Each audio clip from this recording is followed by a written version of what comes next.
नमस्कार प्रिय दर्शकों, हाजिर हूं मैं गुरु राशि परिवर्तन प्रभाव को लेकर 22 अप्रैल 2023 प्रातः 5:58 पर देवगुरु बृहस्पति अपनी वर्तमान मीन राशि को छोड़कर मेष राशि में प्रवेश करने जा रहे हैं।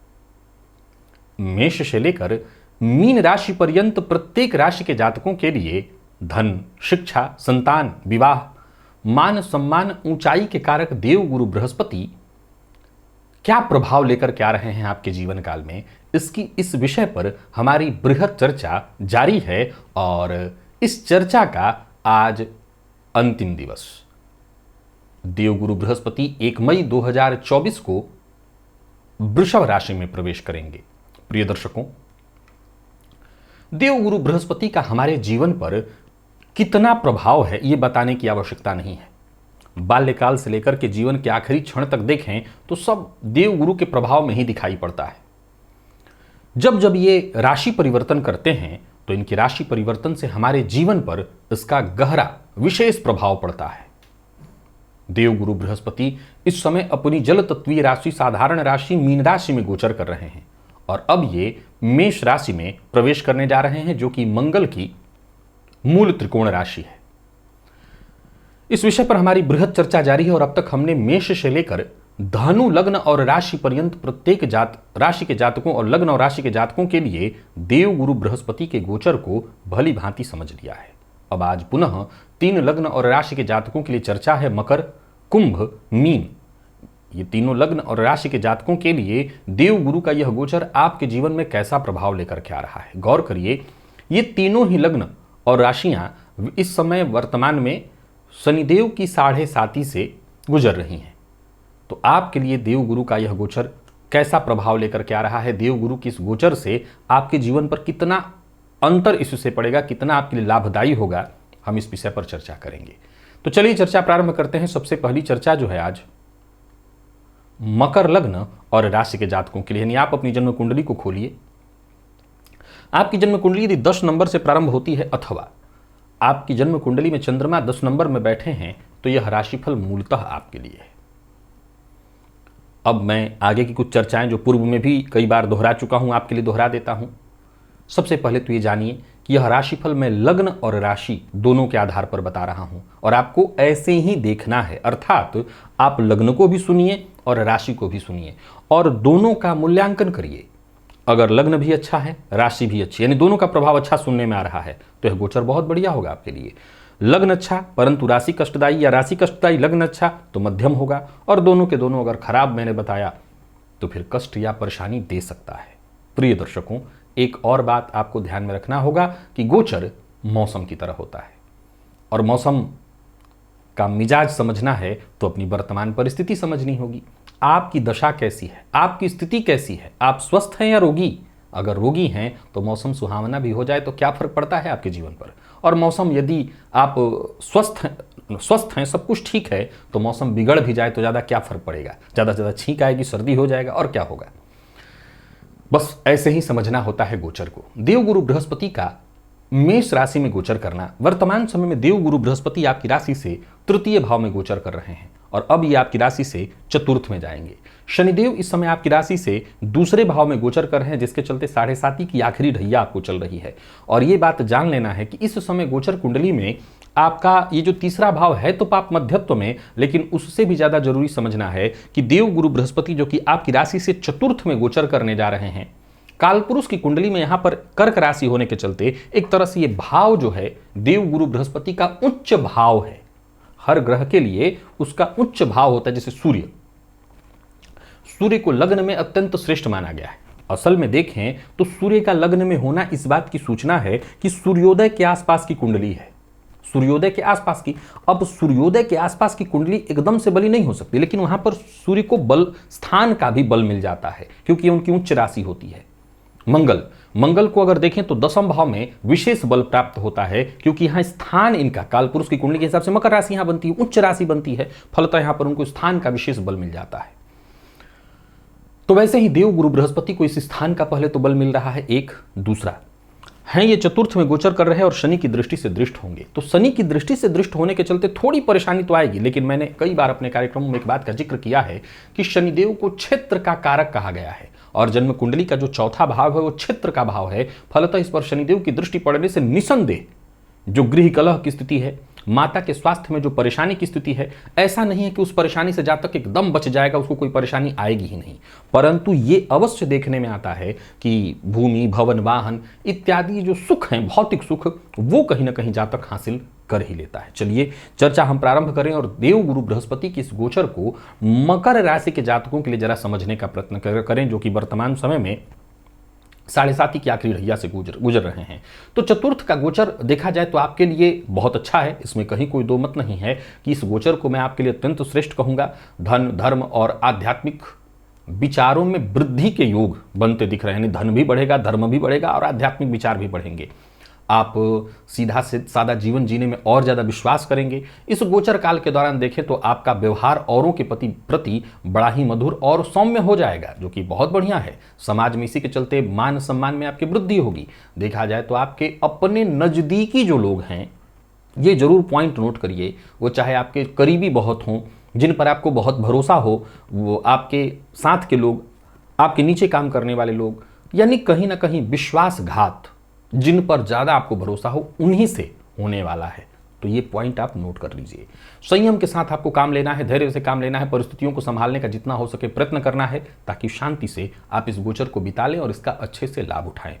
देव गुरु बृहस्पति जो कि आपकी राशि से चतुर्थ में गोचर करने जा रहे हैं, अब ये देखिए तो आपके लिए तृतीय और द्वादशपति बनकर के चतुर्थ में गोचर करेंगे। तो सामान्यतः देखें तो देव गुरु आपके लिए कोई कारक ग्रह नहीं है, परंतु मैंने हमेशा अपने कार्यक्रमों में एक बात समझाया है कि गोचर में ग्रह का कारक और अकारक होने से ज्यादा कोई फर्क नहीं पड़ता है।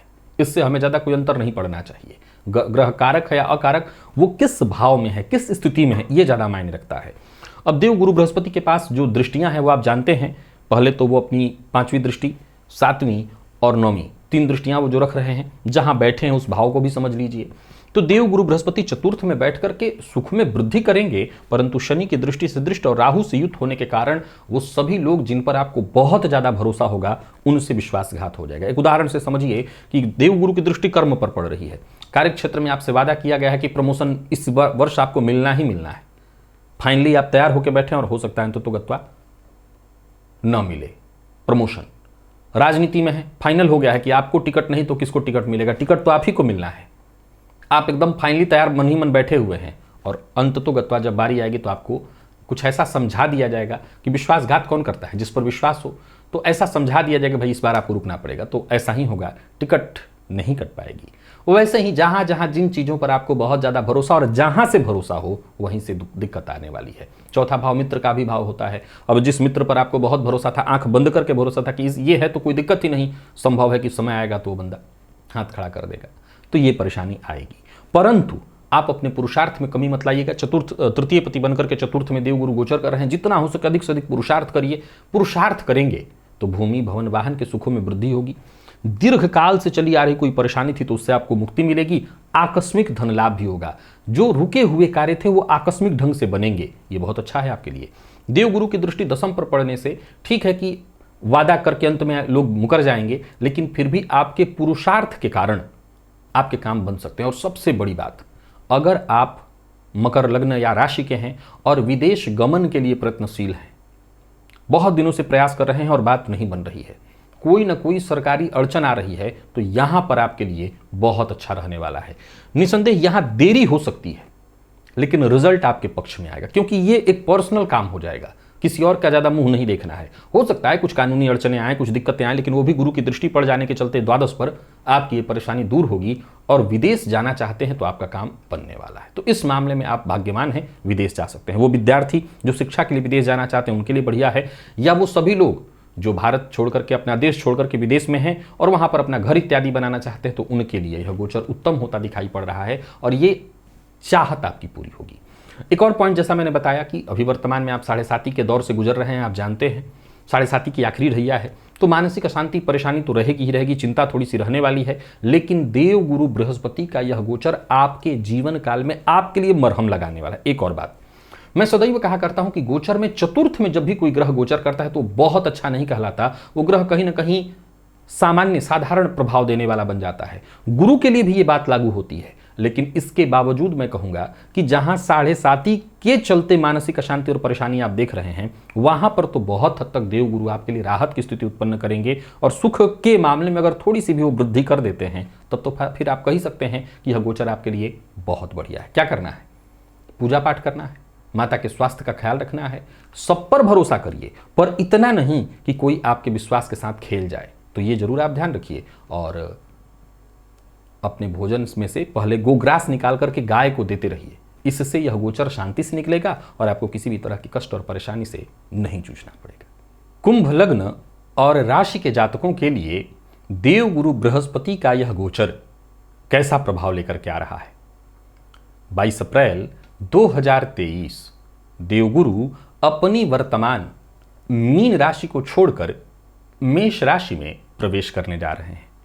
देखा जाए तो जितने भी कुंभ लग्न और राशि के जातक हैं, वर्तमान समय में आपको भी शनिदेव की 7.5 चल रही है। सबसे पहले तो मैं बता दूं कि यह जो राशिफल मैं बताने जा रहा हूं, ये गोचर की जो चर्चा मैं करने जा रहा हूं, जो बृहद चर्चा होने जा रही है, आपके लग्न और राशि के आधार पर है और आपको देखना भी ऐसे ही है। कैसे? तो आप पहले तो ये देखिए कि यदि आपकी कुंडली 11 नंबर से शुरू हो रही है तो यह राशिफल आपके लिए है। अगर आपकी जन्म कुंडली में 11 नंबर में चंद्रमा है तो यह राशिफल आपके लिए है। आपको कैसे सुनना है? तो पहले अपने लग्न के राशिफल को सुनिए, अपने चंद्र राशि के राशिफल को सुनिए। अगर दोनों एक ही हैं तो कहना नहीं, दोनों एक ही बार में आपको समझ में आ जाना चाहिए। अब मान लिया जाए इसका मूल्यांकन हम कैसे करें, तो मान लीजिए कि लग्न के लिए मैंने अच्छा कहा, राशि के लिए मैंने अच्छा कहा, बहुत अच्छा। लग्न के लिए खराब, राशि के लिए अच्छा, अथवा राशि के लिए अच्छा, लग्न के लिए खराब, तो मध्यम, और दोनों के लिए मैंने खराब कहा, तो यह गोचर आपके लिए कष्टप्रद सिद्ध होगा। प्रिय दर्शकों, एक दो बातें और हैं जिसे समझ लेना चाहिए। मैं प्रत्येक राशि के लिए बात समझा रहा हूं। देखिए, गोचर मौसम की तरह होता है। प्रायः गोचर को लेकर के लोगों के मन में ये बात उत्पन्न हो जाती है कि जो आप कह रहे हैं सही नहीं हो रहा है, या कई बार लोग ये कहते हैं कि ऐसा नहीं हो रहा है। ये निर्भर आपकी जन्म कुंडली पर कर रहा है। मान लिया जाए कि अभी मैं कुंभ की चर्चा करने जा रहा हूं, संभव है मैं कुंभ के लिए बहुत अच्छी बातें कह दूं कि बहुत अच्छा गोचर जाने वाला है, लेकिन एक उदाहरण से समझिए, वर्तमान समय में आप 7.5 देख रहे हैं। अगर कहीं आपकी जन्म कुंडली में चंद्रमा शनि के साथ युति बनाए हुए हों तो विषयोग के चलते 7.5 आपकी जबरदस्त परीक्षा ले रही होगी। अब उस अवस्था में देवगुरु बृहस्पति के गोचर को मैं अच्छा कह दूं और आप कहें कहाँ मेरे साथ अच्छा हो रहा है, आप जो अच्छा करें कुछ भी नहीं हो रहा है, बुरा हो रहा है, तो असल में बुरा किसी और कारण से हो रहा है। अब यहां जो अच्छाई की बात मैं कह रहा हूं, मैं गुरु के बेस पर कह रहा हूं। अब संभव है कि आपकी कुंडली में गुरु की मैं चर्चा कर रहा हूं और गुरु ही सबसे कमजोर है आपकी कुंडली में, तो मैं लाख अच्छा कह लूं, कहां से उसका प्रभाव आपको समझ में आएगा? कहां से समझेंगे आप उसका अच्छा प्रभाव? तो इसके लिए पहले कुंडली को समझना होगा। एक बार और उदाहरण से समझिए, जो मैं हमेशा समझाया करता हूं। देखिए, गोचर मौसम की तरह होता है। मौसम हर किसी के लिए, मानव जाति के लिए, जीव मात्र के लिए मौसम तो एक जैसा ही होता है। लेकिन जरा सोच के देखिए कि जिसको मौसम बदलते ही कफ हो जाती हो, सर्दी हो जाती हो, बुखार लग जाता हो, उसके लिए क्या मौसम आनंददायी होगा? नहीं होगा। लेकिन वहीं मौसम का किसी आपके ऊपर कोई प्रभाव नहीं पड़ रहा है, बहुत मस्त जीवन जी रहे हैं, तो फिर उस अवस्था में देखा जाए तो मैं थोड़ा खराब भी कहूंगा तो आपको अच्छा प्रभाव ही उसका समझ में आएगा। तो ये निर्भर करता है आपकी वर्तमान स्थिति पर, आपकी कुंडली में कैसी ग्रह दशा चल रही है, उस पर बहुत हद तक आपका गोचर निर्भर करता है। चलिए, समय बिना व्यर्थ किए हम कुंभ लग्न और राशि के जातकों के लिए देवगुरु बृहस्पति के इस गोचर को समझ लेते हैं। देखा जाए तो देवगुरु बृहस्पति का गोचर, जो कि आपकी राशि से तृतीय भाव में होने जा रहा है, बढ़िया है आपके लिए। आप 7.5 से गुजर रहे हैं, परंतु यात्रा इत्यादि कर सकते हैं। आप देखा जाए तो कोई बड़ा परिवर्तन अपने जीवन काल में करने की सोच रहे हैं तो कर सकते हैं। इस गोचर से आपको निसंदेह फायदा मिलेगा, आलस्य से आपको मुक्ति मिलेगी। यदि लगातार आपके जीवन काल में आलस्य की स्थिति बनी हुई है तो उससे राहत मिलने वाला है। कुल मिलाकर के देखा जाए तो यह गोचर आपके लिए बढ़िया है, परंतु धैर्य से आपको काम लेना होगा। धैर्य से काम करेंगे तो ही आपको जाकर के सफलता मिलेगी, क्योंकि परिस्थितियां बहुत अनुकूल है। मैं ऐसा नहीं कहूंगा, क्यों? क्योंकि देखिए, देवगुरु बृहस्पति अगर देखा जाए तो आपके लिए आपके लग्न अथवा राशि से लाभेश और धनेश बनकर के तृतीय में गोचर करेंगे। अब यहां गौर करिए तो शनिदेव इस समय मेष राशि में गोचर कर रहे हैं, कुंभ राशि में गोचर कर रहे हैं, और देवगुरु मेष राशि में होंगे राहु के साथ। तो ऑलरेडी आपका जो धन भाव है वो पाप मध्यत्व में है। अब धन भावपति और लाभेश बनकर के देवगुरु भी पीड़ित होंगे, तो धन और लाभ से संबंधित तो परेशानी रहेगी ही रहेगी। हमारे जीवन काल में हमारी आधे से अधिक समस्याओं की जड़ में क्या काम करता है? धन। आप अगर देखें तो गृह कलह के पीछे 100 घरों में से 90 घरों में एक बहुत बड़ा कारण होता है धन। अब जो धन वाले हैं उनकी फिर अलग परेशानी है, तो 90% तो धन को ही लेकर के जूझ रहे हैं, तो ये एक बहुत बड़ा कारण है। फलतः आपके अंदर भी क्रोध की स्थिति उत्पन्न होते दिखाई पड़ रही है। बहुत हद तक आपको सजग रहना होगा, सचेत रहना होगा, अपना व्यवहार सौम्य बनाना होगा। इसके लिए क्या करें? आप धार्मिक कृत्य करिए, धार्मिक ग्रंथों का अध्ययन करिए। वो सभी लोग जो सत्य संगति करते हैं उनको कहीं ना कहीं सन्मार्ग मिलता रहता है, दिशा मिलती रहती है। ईश्वर के प्रति अपनी आस्था को और बढ़ाइए ताकि भगवान परमात्मा आपको सही मार्ग दें और यह गोचर अच्छा चले। अब समझिए इस बात को। 7.5 के प्रभाव से पहले ही मानसिक अशांति परेशानी हो रही होगी। भले इस समय शनिदेव आपके लिए शश महापुरुष योग का निर्माण कर रहे हैं, लेकिन इस महापुरुष योग से भी तो एक परेशानी उत्पन्न होती ही है। क्या? हर कार्य डिले होना, हर कार्य बाधित होना, हर कार्य में देरी होना, जो कि ऑलरेडी चल रहा है। अब शनिदेव आपकी जो कि राशि पर गोचर कर रहे हैं उनकी दृष्टि गुरु पर पड़ेगी और आपका धन भाव पीड़ित हो रहा है, तो उस अवस्था में धन को लेकर के चिंता तो रहने ही रहने वाली है। पर सबसे बड़ी बात क्या है, मैं हमेशा कहा करता हूं, देखिए जीवन में उतार चढ़ाव परेशानी तो है ही, लेकिन अगर हमारा हाथ पांव काम कर रहा है, हमारे पुरुषार्थ में कोई कमी नहीं आई है, तो मान के चलिए कि आपके जीवन का ये बुरा दौर नहीं है। हाथ पांव अगर आपका काम कर रहा है, आप पुरुषार्थ कर ले रहे हैं भली भांति, तो आप यही मान करके चलिए कि आपके जीवन का ये बुरा दौर नहीं है। बुरा दौर तो वो है जहां सब कुछ मिल रहा है और हम हाथ पर हाथ धर के बैठ के आनंद से खा रहे हैं। वो असल में हमें जो लगता है आनंद, वो आनंद नहीं है, वो तूफान के आने से पहले वाली खामोशी है, वो कष्टदायी है। तो यहां पर है कष्ट, मानसिक अशांति है, परेशानी है, चिड़चिड़ापन, क्रोध, धन की चिंता, लेकिन तब भी मैं इस गोचर को इसलिए अच्छा कहूंगा क्योंकि पुरुषार्थ आपका जागृत रहेगा, पुरुषार्थ आप करेंगे और ये बहुत अच्छा है, ये बहुत अच्छा है। देवगुरु बृहस्पति के बारे में कुछ बातें आइए समझ लीजिए। देवगुरु बृहस्पति आपकी राशि से तृतीय भाव में गोचर करेंगे, जिनकी दृष्टि आपके सप्तम पर और आपके पंचम पर पड़ने वाली है, नवम पर पड़ने वाली है, जो कि बहुत अच्छा है। फलतः दाम्पत्य सुख और नवम से भी संतान का विचार होता है, क्योंकि 5वें से 5वां, तो संतति सुख में ये गोचर वृद्धि कराने वाला है, तो ये ठीक है। संतान और दाम्पत्य का सुख आपको प्राप्त होगा। अब आगे बढ़िए, यहां गुरु के साथ राहु भी हैं और शनि की दृष्टि भी सप्तम पर पड़ रही है। फलतः जो दाम्पत्य जीवन में कलह की स्थिति, कलह का वातावरण, मतभेद इत्यादि हो रहा होगा, उसमें बहुत हद तक राहत मिलेगी। मैं ऐसा तो नहीं कह सकता कि नहीं एकदम हर तरह से आप ठीक हो जाएंगे, कोई कष्ट कोई परेशानी आएगी ही नहीं, राहत मिलेगी, जो कि बहुत अच्छी बात है। पार्टनरशिप में यदि आप व्यापार करते हैं और पार्टनरशिप कहीं ना कहीं किसी कारण से बात का बतंगड़ बन गया है, टूटने वाला है, वहां पर आपको राहत मिलेगी। तो ये राहत की सूचना भी कम नहीं है, अच्छी मानी जाएगी। देवगुरु की दृष्टि जो लाभ भाव पर पड़ेगी, तो लाभ, आपका धन भाव पीड़ित तो हो रहा है आप कर्तरी के चलते, लेकिन लाभ पर देवगुरु की दृष्टि का पड़ना, भाग्य पर देवगुरु बृहस्पति की दृष्टि का पड़ना बहुत अच्छी बात है। कम से कम एक और पॉइंट है आपके लिए कि भाग्य का साथ तो आपको मिलता रहेगा, लाभ के रास्ते तो बनेंगे। ठीक है, धन संचित नहीं होगा पर लाभ तो मिलेगा, यह बहुत बड़ी बात है। इस गोचर काल के दौरान अगर कुछ चीजों का आप ख्याल रख लें, जैसे जीवन साथी के साथ सामंजस्य बिठाए रखने का, जैसे बहुत ज्यादा बड़बोलापन करना, दिखावा करना, दिखावे के लिए धन को व्यर्थ बर्बाद करना, इन चीजों से आप बच जाइए। जो आपके शुभ चिंतक हैं, माता पिता, जीवन साथी, इनकी कही बातों को मानिए। धार्मिक कृत्यों में रुचि दिखाइए, धर्म से जुड़िए।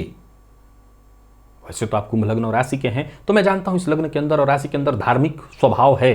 अब ये अलग बात है कि केवल और केवल तार्किक स्वभाव है, लेकिन फिर भी अगर आप इस परिस्थिति में भी धर्म से जुड़ते हैं, धार्मिक कृत्यों को करते हैं, तो कहीं ना कहीं आपके लिए राहत की बात होगी और इस गोचर से भी आपको फायदा मिलेगा।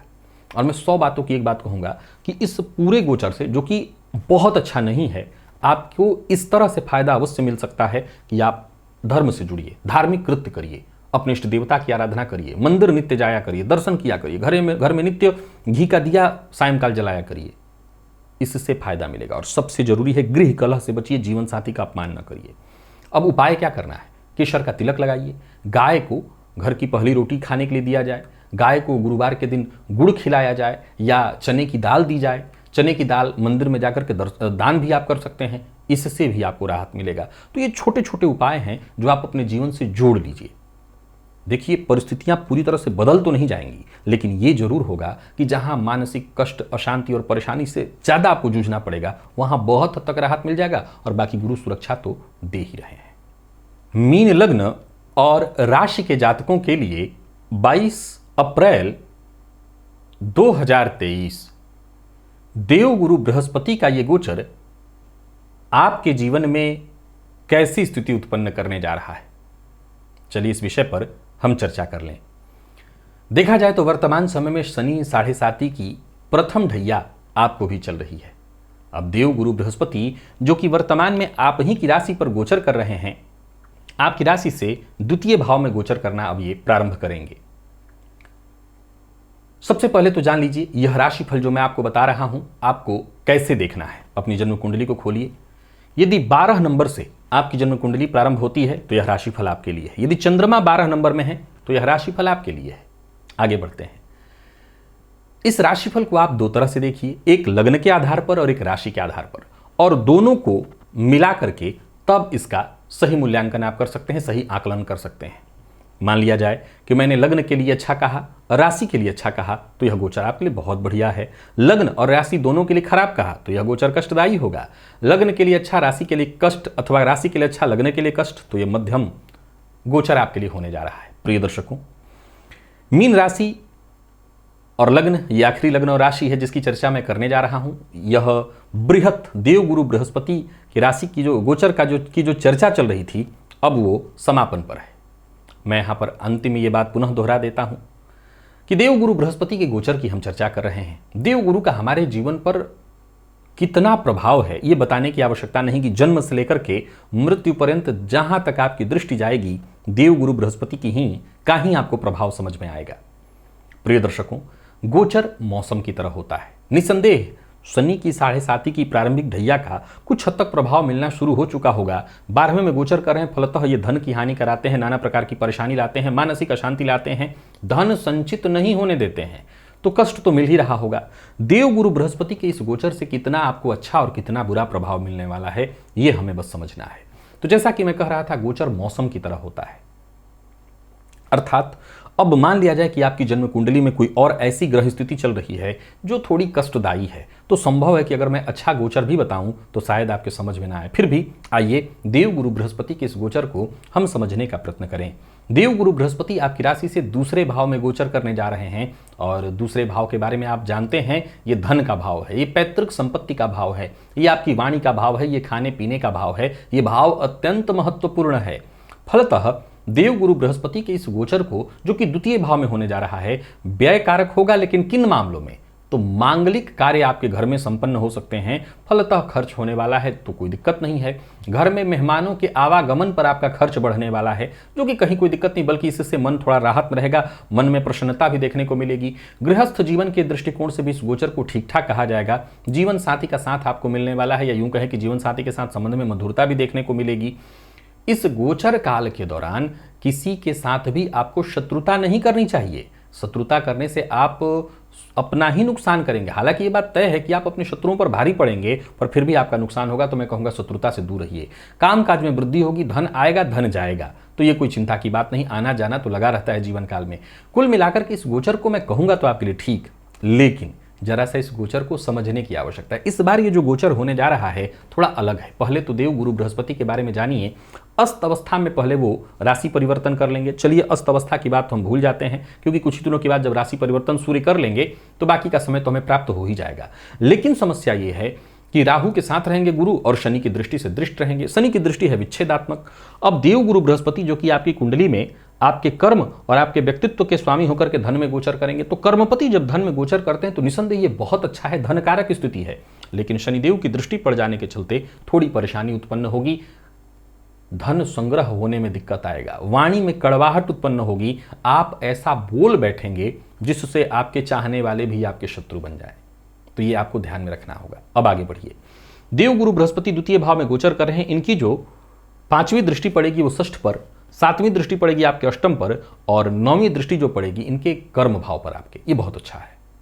कर्म भाव पर देवगुरु बृहस्पति की दृष्टि का पड़ना कार्य क्षेत्र के दृष्टिकोण से बहुत अच्छा माना जाएगा। तो जो लोग राजनीति से जुड़े हुए हैं उनके लिए अत्यंत श्रेष्ठ है। सरकारी नौकरी करने वालों के लिए अत्यंत श्रेष्ठ। प्राइवेट सेक्टर में है बहुत बढ़िया।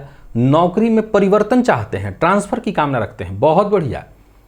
किसी भी तरह के सरकारी नौकरी या किसी भी तरह की नौकरी से आप जुड़े हुए हैं और किसी तरह की कानूनी अड़चन या किसी परेशानी को लेकर के जूझ रहे हैं तो आपको राहत मिलेगी, तो आपको राहत मिलने वाली है। अब कुल मिलाकर के देखा जाए तो देवगुरु का यह गोचर है तो आपके लिए बहुत बढ़िया। वाणी पर नियंत्रण आपको रखना होगा। सत्य बोलिए, परंतु ऐसा कड़वा सत्य मत बोलिए, बहुत ज्यादा मत बोलिए। जहां जरूरत न हो वहां चुप रहिए। मौन रहने से आपकी शक्ति में वृद्धि होगी और यह गोचर उत्तम होगा। खान पान पर आपको बहुत नियंत्रण रखना होगा। मद्यपान, मांसाहार, गलत संगति, गलत आदत से यह गोचर अच्छा फल देने की बजाय बुरा फल देने वाला बन जाएगा, तो इस बात पर आपको विशेष रूप से ख्याल रखना है। तो वहीं इस गोचर को और ज्यादा अच्छा करना चाहते हैं तो धार्मिक कृत्यों से जुड़ना, धर्मादि कर्मों को करना, देवगुरु बृहस्पति के बीज मंत्र का जप करना भी आपके लिए लाभप्रद होगा। देखिए, देवगुरु बृहस्पति द्वितीय में गोचर करते हुए जब षष्ठ पर अपनी दृष्टि डालेंगे तो सबसे पहले तो आपकी ये सुरक्षा करेंगे। जैसे मान लिया जाए आप ऋण से परेशान हैं, रिपु से परेशान हैं, रोग से परेशान हैं और लंबे समय से परेशान हैं, तो इस परेशानी से बाहर निकलने का मार्ग मिलेगा। आकस्मिक धन लाभ की स्थिति बनेगी जिसके चलते आप इस तरह की परेशानियों से बाहर निकल सकेंगे और इस गोचर को ठीक कर सकेंगे। देवगुरु बृहस्पति की दृष्टि जो अष्टम पर पड़ रही है, मान लिया जाए कोई दीर्घकालिक रोग है जिसके चलते आयु क्षीण होने तक की संभावना बन रही है, तो वो देवगुरु की दृष्टि से बहुत हद तक उसमें अंतर आएगा और उससे आपको बचने का मौका मिलेगा। एक और बात, इस गोचर काल के दौरान देवगुरु की दृष्टि अष्टम पर पड़ रही है, कोई सद्गुरु प्राप्त है, कोई मंत्र आपको प्राप्त है जिससे जपना चाहते हैं, जिसे सिद्ध करना चाहते हैं, तो ये समय आपके लिए अति उत्तम होगा। और मंत्र सिद्धि के लिए तो कहना नहीं, इस गोचर का विशेष फायदा दिखाई पड़ जाता है। आप मंत्र इत्यादि की सिद्धि कर सकते हैं इस गोचर काल के दौरान। तो कुल मिलाकर के अगर आप इस तरह से देखें तो देवगुरु बृहस्पति का गोचर है तो आपके लिए बढ़िया ही दिख रहा है। बाकी देवगुरु बृहस्पति की जो कर्म भाव पर दृष्टि पड़ रही है ये सर्वश्रेष्ठ है और इसी के चलते मैं कह रहा हूं कि इस गोचर का आपको फायदा उठाना है। अब 7.5 से जो परेशानी हो सकती है वो क्या है? मानसिक अशांति, आपको धन को लेकर के थोड़ी चिंता हो रही होगी, लोग आपके शत्रु आपकी वाणी के चलते बन रहे होंगे, लेकिन अच्छाई क्या है सुनिए उसको। शनिदेव की दृष्टि भी तो षष्ठ भाव पर पड़ रही है, तो यहां पर शत्रुहंता योग वाली स्थिति ही उत्पन्न होगी। फलतः शत्रुओं से तो डरने की कोई आवश्यकता नहीं, कोई आपका बाल बांका भी नहीं कर पाएगा। लेकिन अब मान लिया जाए कि कोई बाल बांका न कर पाए तो इसके चलते हम चौतरफा शत्रु बनाते फिरे, ये भी तो कहीं की बुद्धिमानी वाली बात नहीं है। तो आपको ये बात जरूर ध्यान में रखना है कि शत्रुता पैदा नहीं करनी है, अपने व्यवहार से लोगों को शत्रु नहीं बनाना है, इस बात का ख्याल रखिए। इस गोचर काल के दौरान घर में मांगलिक कृत्य होते दिखाई पड़ रहे हैं जिसमें कहीं कोई दिक्कत नहीं। मीन लग्न और राशि के जातकों के लिए अब पूरे 1 वर्ष तक विवाह और संतान से संबंधित, क्योंकि देवगुरु बृहस्पति का ही ये फील्ड है। अब देवगुरु बृहस्पति की दृष्टि न तो पंचम पर कहीं से है और न सप्तम से वो कहीं से जुड़ रहे हैं, तो कुल मिलाकर के देखा जाए तो विवाह और संतान के मामले में अब 1 वर्ष तक आपको इंतजार करना होगा। देवगुरु बृहस्पति अब 1 वर्ष तक ये सुख अपनी तरफ से प्रदान नहीं करेंगे। 1 वर्ष के पश्चात जब पुनः ये राशि परिवर्तन करेंगे और आपकी राशि से वृषभ में आएंगे तो ये रास्ता बनेगा आपके लिए, लेकिन अभी तब तक के लिए ऐसी स्थिति नहीं बनेगी। तो कुल मिलाकर के यह गोचर अच्छा है और अच्छा बनाने के लिए जैसा मैंने कहा, गुरु के बीज मंत्रों का जप करिए, बीज मंत्र का जप करिए, मंदिर जाया करिए, मंदिर का दर्शन करिए, इतना ही करना है। केसर का तिलक लगाइए, केसर का उपयोग करिए, सदाचरण करिए, गुरु ब्राह्मण का सम्मान करिए, तो यह गोचर आपके लिए बहुत अच्छा हो जाएगा। बाकी कोई चिंता करने की आवश्यकता नहीं है। प्रिय दर्शकों, पिछले आज चौथा दिन है, 4 दिनों से देवगुरु बृहस्पति के गोचर की हम बृहद चर्चा कर रहे थे, देवगुरु बृहस्पति के गोचर को समझने का प्रयत्न कर रहे थे। आज उसका ये आखिरी दिन था। हमने देवगुरु बृहस्पति के गोचर को भली भांति समझ लिया। आशा करता हूं इस देवगुरु बृहस्पति के गोचर को आपने समझा होगा और समझ करके इस गोचर का आप भली खूब फायदा उठाएंगे। आज के लिए बस इतना ही। मुझे इजाजत दीजिए, पुनः मुलाकात होगी। तब तक के लिए नमस्कार।